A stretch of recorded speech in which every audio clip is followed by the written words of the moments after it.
Computer. Cool. So we're live. Hi everyone, my name's James Blackwell. I am the CEO here at Ronald James, and today I have Mark Smith, who is the director at Epic Games. And Mark's used Ronald James for a number of recruitment hires, and he just wanted to tell us a little bit more about his business, his challenges, and how he's overcome them. So welcome to the call, Mark. Good to be on it. Cool. So, Mark, would you like to give everyone just a brief run through around your company? Yeah, sure. So Epic is essentially a UK-based software development studio. So we build front-end game clients for other game studios and operators in the gambling space, and we have been doing that now since kind of early 2017, and have kind of been picking up pace since then, really.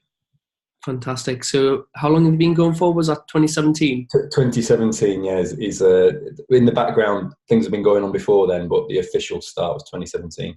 Brilliant. So can you describe what's your role within the business, Mark? So I'm the commercial director, so I have been involved with Epic for a little while in the background because the two founders are close personal friends. And I essentially just look after pretty much everything non-technical, being a small business. So it's predominantly the account management side, the commercials and contracts, etc., for existing partners and bringing on board new partners and kind of spreading the word really about us in the industry. Fantastic. But I also do, as you'll know, the sort of HR and the hiring and things is mostly on me. Yeah, so that's what I wanted to get into, Mark. So tell me a little bit more around, before you started using Ronald James, what was your initial process in terms of hiring staff as a start? Yeah. So it was, before I'd started, it would be sort of adverts on the early website or kind of looking on LinkedIn and things like that. So it's obviously not being experts in recruitment. It was, just a bit like a scattergun approach, really, just trying different things, and it wasn't successful doing things that way. So when I started, the kind of decision was made quite quickly to sort of look at getting someone in who knows what they're doing to kind of accelerate things for us and hopefully take a bit of the pain away in getting people on board.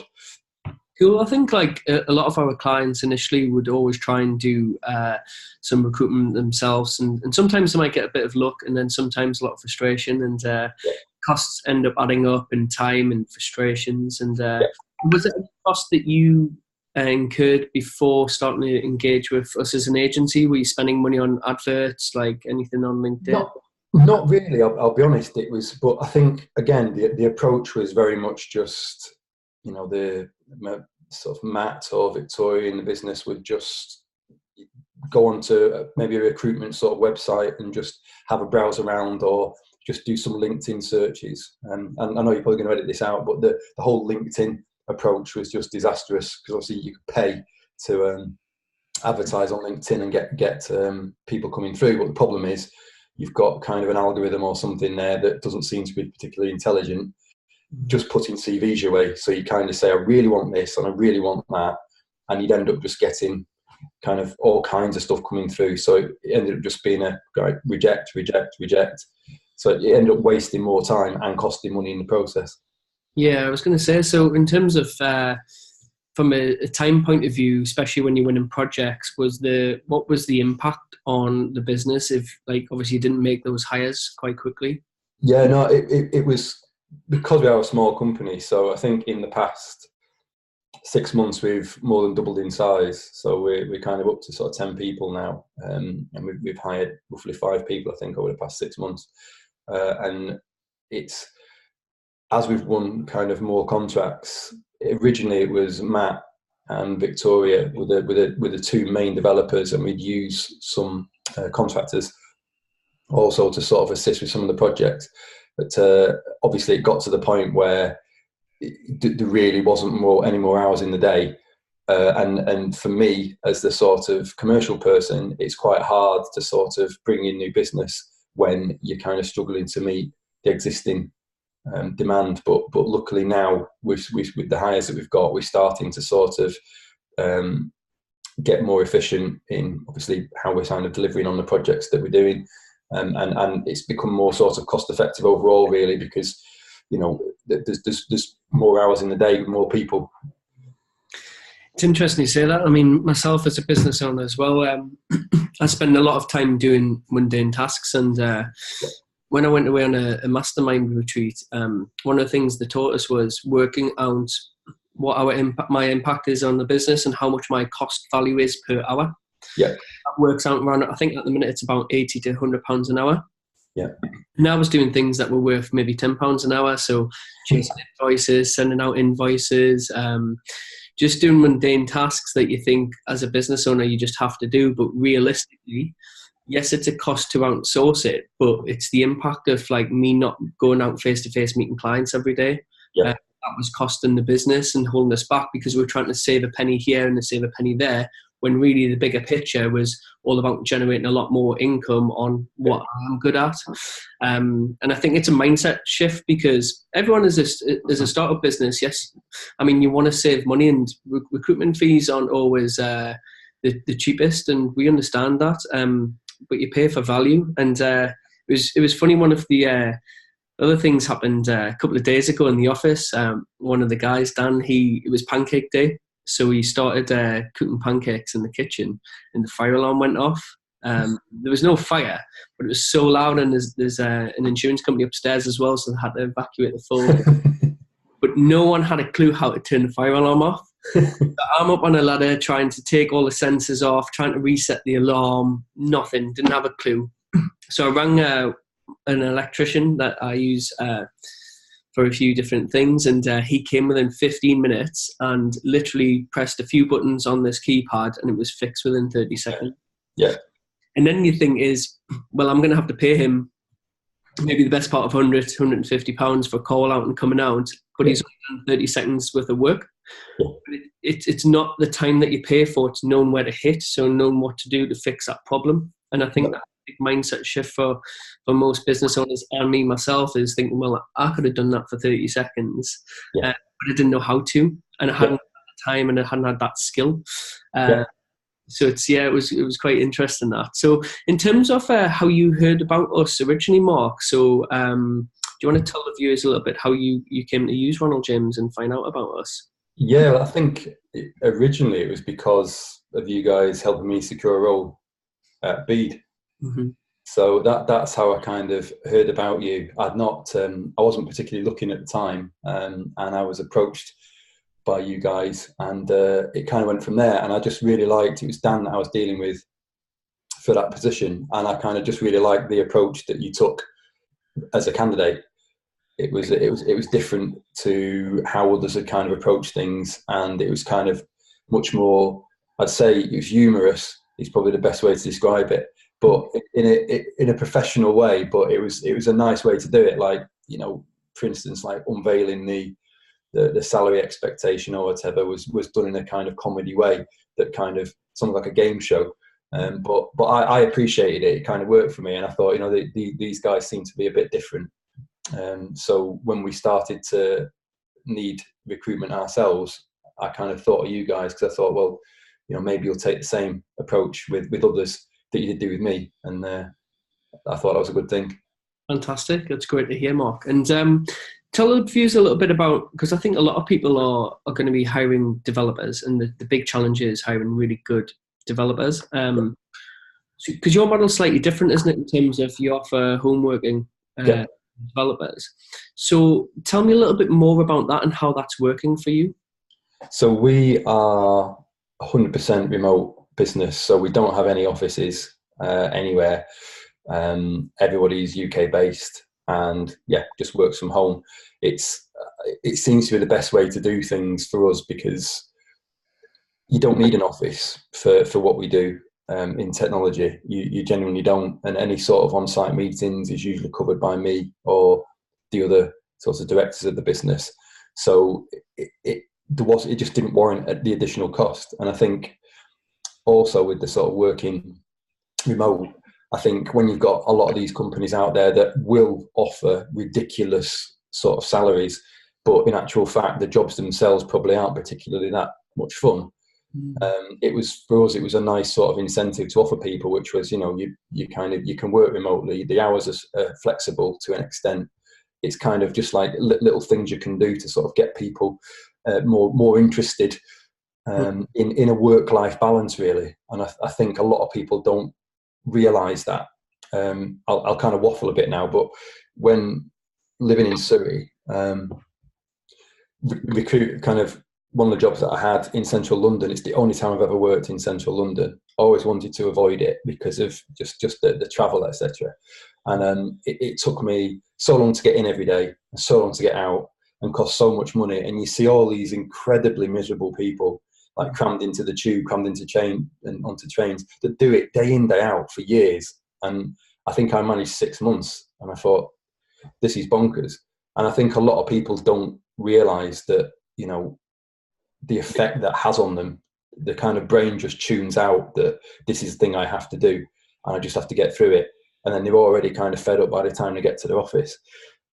So with the remote working, you don't have that. You know, I'm sat here in home office and just, you know, much more relaxed, and, you know, it's great. Yeah, I think it's a big debate, isn't it? And I see a lot of statuses on LinkedIn, and I speak to hundreds of business owners all the time, and some really, really believe in home working and flexi time, and some are really against it, old school. No, it doesn't work. Yeah, didn't have the correct processes. And there's no correct answer. I think like everything's unique, but I think the interesting part is always trying to how do you maintain a culture? Because especially like as a smaller business growing, with your core values and where you want to get to, your objectives for your 3-5 year goals, etc. How do you get everyone bought in to feeling like a family or feeling that culture together? Like that must be quite hard, do you think, Mark?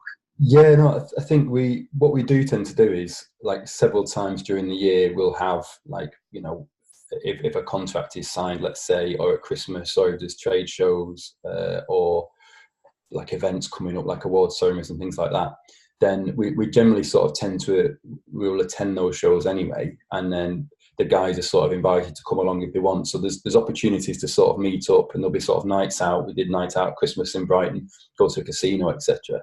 So we do a bit of that just to sort of keep some face time. But the day-to-day of it is, as an agile business, we've got stand-ups every day. We use a tool called Sococo that's one of many sort of remote office solutions, where you have like a little office and you have little avatars that sit in their own little rooms, and you can just knock on people's doors and walk in, and then video comes up and so on.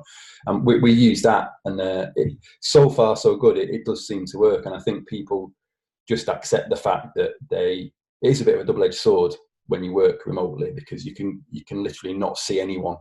You can not go out and still do your day's work. But I think that, like I say, that the benefits outweigh the drawbacks of sort of being a bit more sort of cut off from people. I was going to say, like, because we use quite a few tools and have remote workers ourselves, so we use tools like Slack, that we're on today in terms of communication, which is really powerful. What other tools would you recommend? So that was interesting. That is Sococo. Did you say? So it's a new. We use Slack as well, but Sococo, Sococo. It's a relatively new tool, and you can join online, and obviously it's a subscription-based thing per kind of user. But you basically get to pick it's a bit like a sort of Sims game, I suppose, where you get to sort of pick an office layout and a number of rooms, meeting rooms, cafe, breakout areas and stuff. And then you just basically, people just have their own little offices in there. And you can, obviously we have it open all day, every day. And you can literally just knock on someone's door, and then they'll just let you in, and then your little avatar is in their office, microphones boot up, webcams come on, and you're chatting, having your meeting, other people can jump in, and stuff like that. It does work well. I mean, it's in its infancy, really, but it's been pretty good for us so far. It sounds like not gamification, as it were, but it's a good little tool for just triggering your brain to think that there is someone next door, or there's someone working with you, knocking on the door, and the answer and the pop up. Slightly better than just what we normally do is message somebody in Slack, Yeah. Zoom link, hop on a call. Yeah. How much is that per month subscription, then, Mark? I think it is, oh God, now you're asking. It's a US company, I think. It's not that expensive.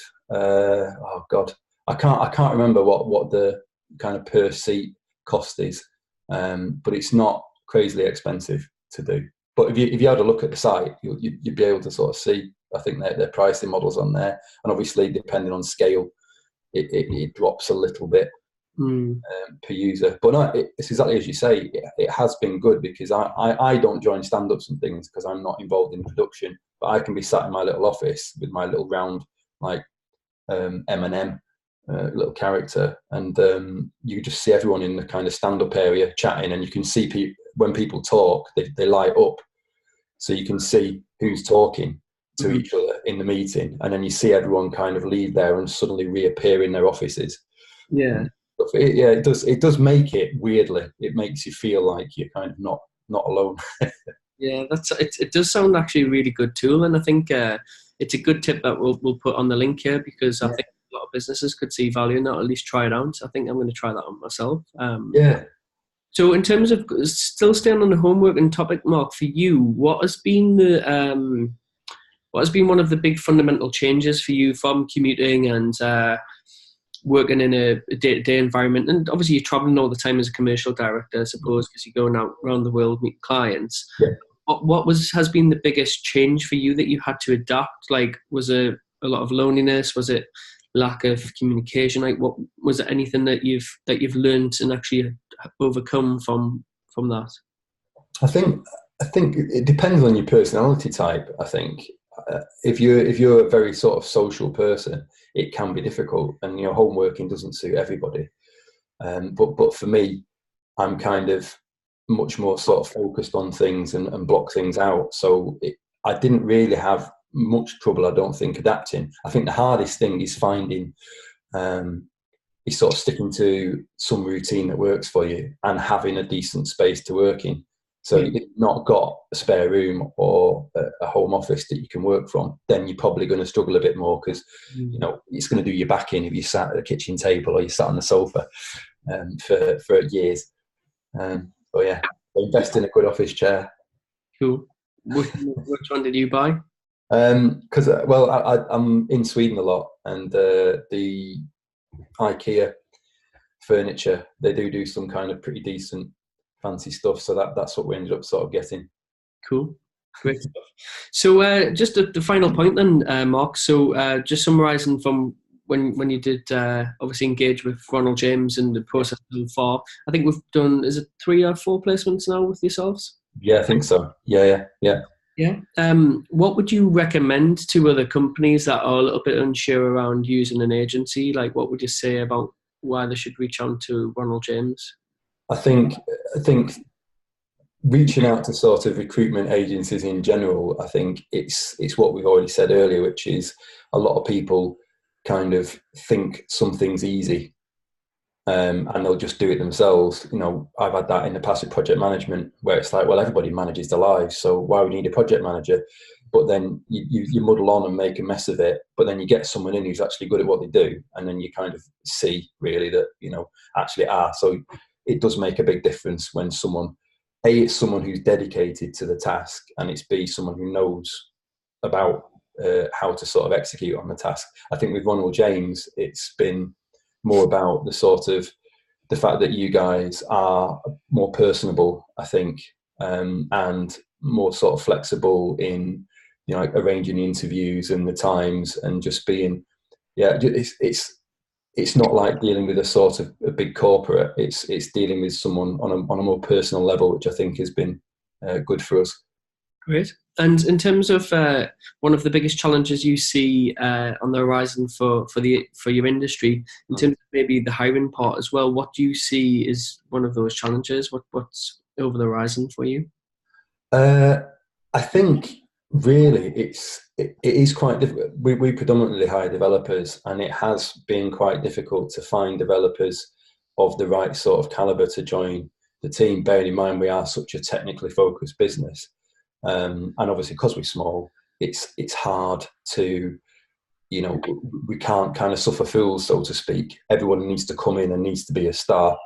And so the process has been more difficult and taken longer than we thought. I think in the future, the only thing I can see is obviously as the larger companies sort of, almost like, I won't say ruin, but it's like, I think people can kind of get quite complacent in what they do and in what they understand and what they learn. So it does seem to be harder to sort of find the right candidates. So I just wonder if over time, if that will kind of get worse, or not really, especially when you've got the big boys who just throw salary at stuff and that's it. And, people then are just view that as the goal, whereas, like I say earlier, they don't kind of view getting involved with something that's more interesting and having more of a part of something.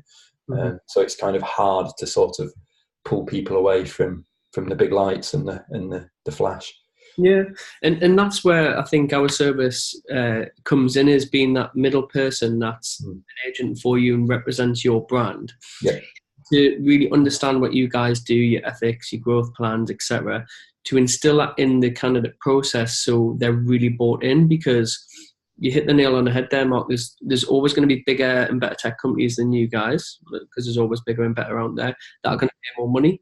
But it's the little tiny noticeable things that you guys do differently that could help stand out to a developer, and it's how that process is communicated to the potential candidate in the right way at the right time, and that's what helped. That's where the glue that sticks that together.